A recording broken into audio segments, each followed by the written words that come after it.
আসসালামু আলাইকুম এভরিওয়ান, আপনারা সকলে কেমন আছেন? আশা করি সবাই অনেক ভালো আছেন। আলহামদুলিল্লাহ আমি অনেক ভালো আছি। আজকে আমি আপনাদের কাছে একটা রেসিপি নিয়ে চলে আসলাম।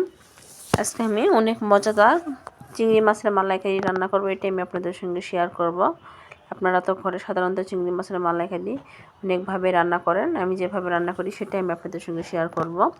আর যেসব নতুন বন্ধুরা দেখতেছেন তারা প্লিজ আমার ইউটিউব চ্যানেলে একটা সাবস্ক্রাইব করবেন, করে বন্ধু হয়ে পাশে থাকবেন।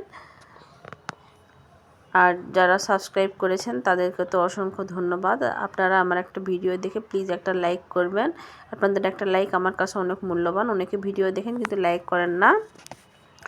পুরো এই যে দেখুন, আমি এখানে চিংড়ি মাছ, এখানে আমি গলদা চিংড়ি নিয়ে নিয়েছি, নিয়ে একদম কেটে ধুয়ে সুন্দর করে পরিষ্কার করে নিয়ে নিয়েছি।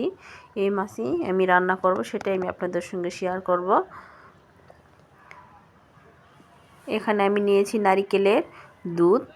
নারিকেলটা কুড়ায়ে এখান থেকে আমি রসটা বের করে নিয়েছি। এখানে পেঁয়াজ, রসুন, আদা, গোটা মরিচ, কাঁচামরিচ ও গোটা মশলা নিয়ে নিয়েছি। এগুলো পেঁয়াজ, রসুন, আদা আমি বেটে নিব। চিংড়ি মাছের মালাইকারির মধ্যে পেঁয়াজ, রসুনটা একটু বেটে দেওয়ার চেষ্টা করবেন, তাহলে মালাইকারি গ্রেভিটা সুন্দর হয়। প্রথমে আমি চিংড়ি মাছ লবণ হলুদে সুন্দর করে মাখিয়ে নিলাম। নিয়ে আমি একটা কড়াই গরম করে আমি চিংড়ি মাছগুলো দিয়ে দিলাম। এবার চিংড়ি মাছগুলো সুন্দর করে আমি লাল লাল করে ভেজে নিব। এই যে দেখুন, এক পিঠে হয়ে গেছে, আমি অপর পিঠে উল্টে দিচ্ছি। চিংড়ি মাছগুলো সুন্দর করে ভাজা হয়ে গেলে আমি এই মাছগুলো উঠাই নিব। নিয়ে এই একই কড়াইতে আমি চিংড়ি মাছের মালাইকারিটা রান্না করব। নতুনদের জন্য আমার ভিডিওটি অনেক ভালো হবে, কারণ একদম সিম্পলভাবে আমি চিংড়ি মাছের মালাইকারিটা করতেছি। ঘরে থাকা সামান্য কিছু উপকরণ দিয়ে, কিন্তু অনেক মজাদার সাথে। দেখুন, চিংড়ি মাছগুলো সবগুলো আমি ভেজে নিলাম। নিয়ে ওই কড়াইতে আর একটু আমি সাদা তেল দিয়ে দিলাম। দিয়ে আমি গোটা মশলাগুলো দিয়ে দিচ্ছি, দারচিনি, সাদা এলাচ ও তেজপাতা। আর যে পেঁয়াজ, রসুন, আদা রাখছিলাম এগুলো আমি বেটে নিলাম শিলপাটায়। নিয়ে এখানে বাটা পেঁয়াজ দিয়ে দিলাম। চিংড়ি মাছের ভুনার মধ্যে আপনারা যদি কুচিনো পেঁয়াজ দেন সমস্যা নেই, কিন্তু মালাইকারির মধ্যে পেঁয়াজটা একটু বেটে দেওয়ার চেষ্টা করবেন, তাহলে গ্রেভিটা অনেক সুন্দর হয়। দিয়ে দিলাম রসুন বাটা, এখন দিয়ে দিব আদা বাটা। সব রকম মশলা দিয়ে সুন্দর করে কষাই নেব, যেন কাঁচা স্মেলটা চলে যায় পেঁয়াজ রসুনের। দিয়ে দিলাম স্বাদ মতো লবণ, মরিচের গুঁড়া, ধনিয়া গুঁড়া, হলুদের গুঁড়া ও জিরের গুঁড়া। শুকনো মশলা সবগুলো দিয়ে দিলাম। দিয়ে আমি মশলার সঙ্গে সুন্দর করে কষাই নেব। চিংড়ি মাছের মালাইকারির মধ্যে দেখবেন মশলাটা আপনি যত সুন্দর করে সময় নিয়ে কষাবেন, এর মালাইকারির টেস্টটাও তত ভালো আসবে। আমি এখানে পানি দিব না, নারিকেলের দুধ একটু একটু করে দিব আর কষাই নেব। আপনাদের কাছে নারিকেলের দুধ যদি না থাকে তাহলে আপনারা এখানে গরুর দুধও দিতে পারেন। এই যে দেখুন, মাশাআল্লাহ দিলে একদম কষাইতে কষাইতে কত সুন্দর একটা কালার চলে আসছে। আর স্মেলটাও অনেক সুন্দর আসতেছে।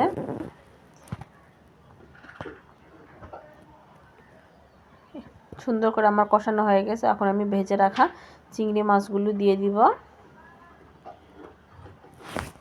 চিংড়ি মাছগুলো দিয়ে এই মশলার মধ্যে আরেকটু আমি অল্প হিটে সুন্দর করে কষাই নিব।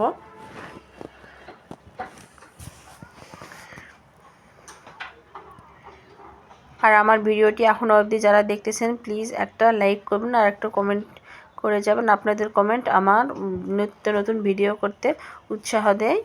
আর নতুন যদি হয়ে থাকেন তাহলে প্লিজ একটা সাবস্ক্রাইব করবেন। এই যে দেখুন, আমি বাকি যে নারকেলের দুধগুলো ছিল সেগুলো আমি দিয়ে দিলাম।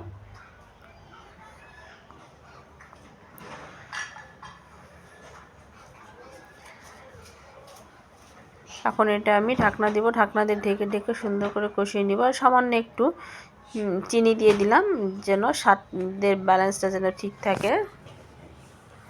বেশি দিব না, সামান্য একটু চিনি দিলাম। আর দিয়ে দিব কয়েকটা কাঁচা মরিচ। কাঁচা মরিচ দিলে খুব সুন্দর একটা স্মেল আসে, আর ফ্লেভারটাও খুব সুন্দর হয়, দেখতেও ভালো লাগে। এই যে আমি 3টা কাঁচা মরিচ দিয়ে দিয়েছি। এটা শুধু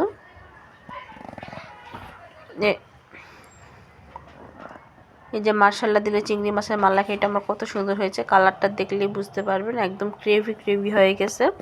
আপনারা যদি একটু গ্রেভি যদি বেশি খাইতে চান তাহলে এভাবে নামিয়ে নেবেন, আর একটু যদি শুকায় নিতে চান তাহলে আরেকটু শুকায় নেবেন। আমার কাছে এটাই ঠিক, আমি এই অবস্থায় নামিয়ে নিব। নামিয়ে নেমে আপনাদেরকে পরিবেশন করে দেখিয়ে দিচ্ছি। মার্শাল্লাহ দিলে আমার চিংড়ি মাছের মালাইকারিটা কত সুন্দর হয়েছে। আর এরকম নিত্য নতুন ভিডিও পাওয়ার জন্য আমার চ্যানেলে একটা সাবস্ক্রাইব করে বন্ধু হয়ে পাশেই থাকবেন।